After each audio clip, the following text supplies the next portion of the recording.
Economy is fundamentally different today than it was yesterday.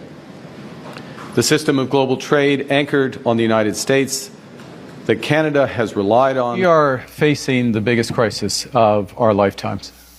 Donald Trump is trying to fundamentally change the world economy, the trading system. The United States government's recent imposition of a sweeping 25% tariff on all import from Canada has initiated a severe economic and industrial crisis, threatening to dismantle the deeply integrated North American automotive sector and triggering a profound and widespread economic fallout.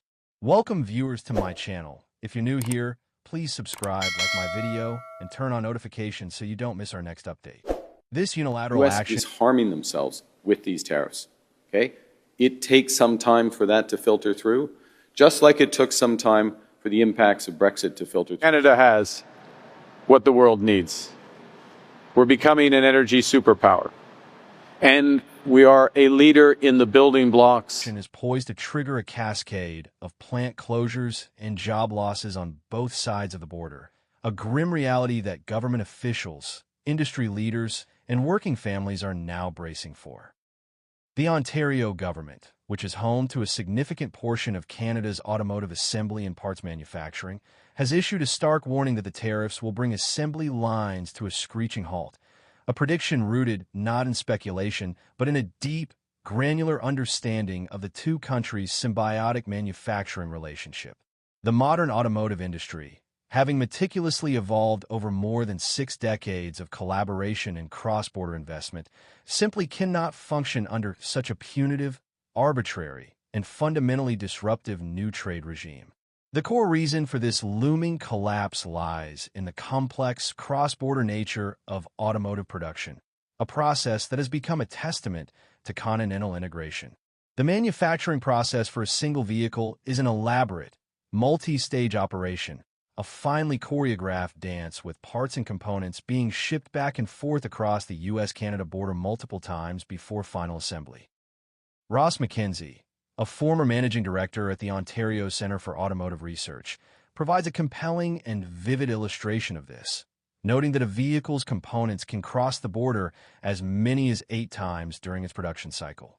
Under the new tariff structure, 4 of these crossings, a staggering 50% of the journeys, would incur a prohibitive and compounding 25% tax.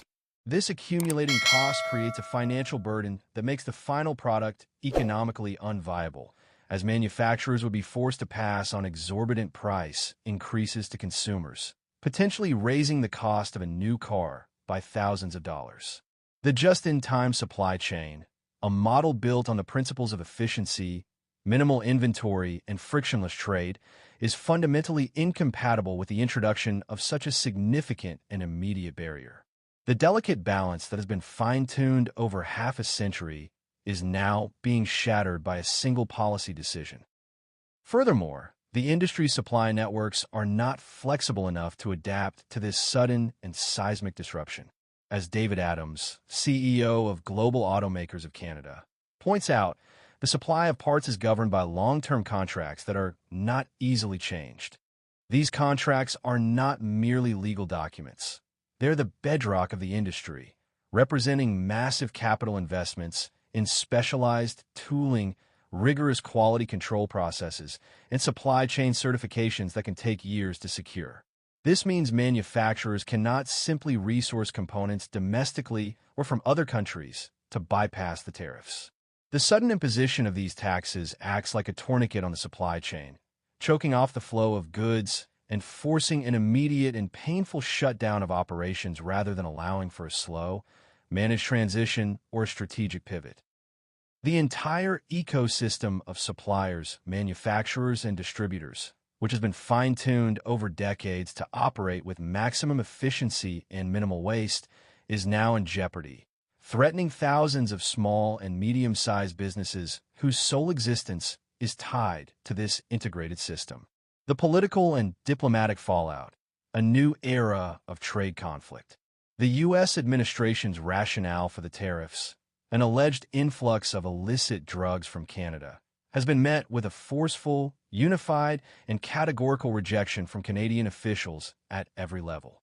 Both the federal and Ontario governments swiftly invoked emergency powers, a move that is a powerful signal of the extreme severity of the situation.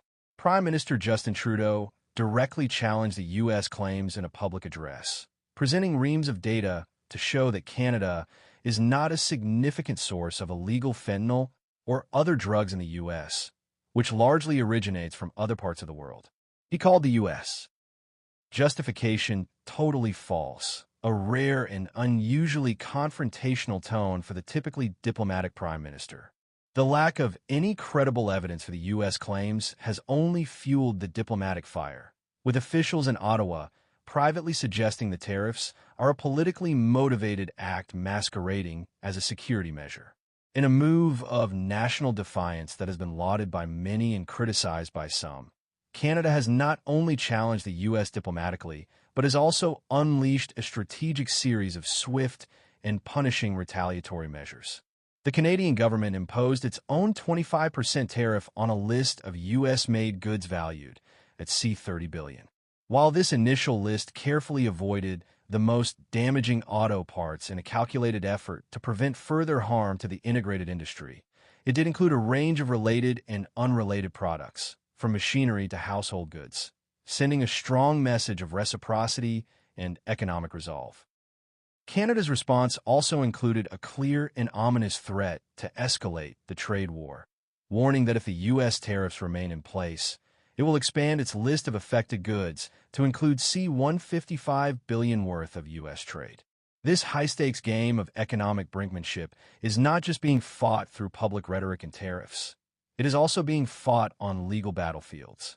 Canada has initiated formal dispute proceedings at both the World Trade Organization, WTO, and within the framework of the USMCA, the very trade agreement the U.S. administration championed. This multi-front legal attack demonstrates Canada's unwavering commitment to fighting the tariffs on all possible fronts, highlighting the policy's potential illegality under international law, the broader economic ripple effect, and long-term uncertainty.